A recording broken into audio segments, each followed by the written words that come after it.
Most people in America are familiar with what is and isn't their lawful rights to do, say, or interact with.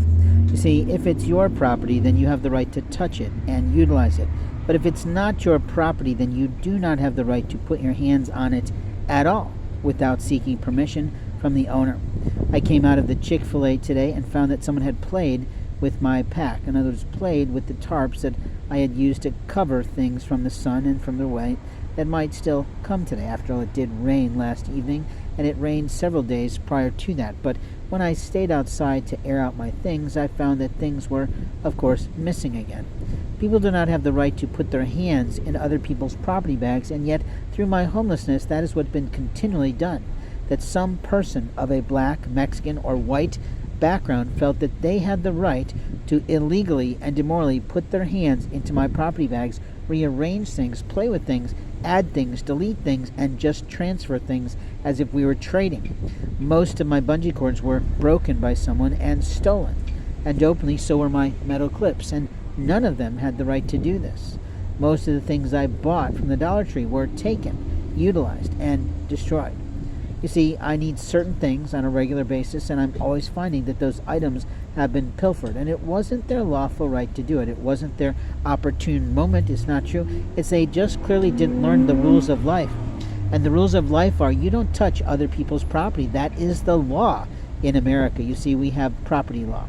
And property law says this is my property, and it does not become your property until it's bequeathed to you. And if I've got my property in a storage shed, it means it's still my property based on the contract that we have, not who's paying the bill, not who's helping to assist someone in a time of struggle.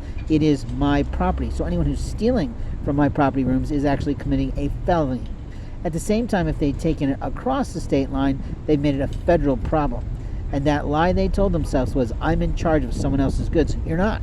You're never in charge of someone else's intellectual property, someone else's intelligence, someone else's gift from the Lord. You are never in charge of someone else's creative work, someone else's copywritten words, someone else's creative graphic designs, someone else's videos. You're not. The person that's been editing my videos, deleting my logo that is used on videos, which is a blazing dragon that I designed and I compiled myself through the artwork that I purchased through various licensing agreements, has fooled themselves to think that they have rights to that. At no time do you. At the same time, now that Getty Images is buying the photographs of the world, we are at risk because they send search engines out to find the people not like me but unlike me who steal other people's art. So it's unwise for you to do that. Now, the ridiculousness of these people who are running around with the thin blue line on their flags makes me offended because every single color of the universe is responsible for keeping America safe. Every single diversity of ethnicity is liable to the laws of America, to the human rights laws of the international world, and frankly to anything, any treaty that the American citizen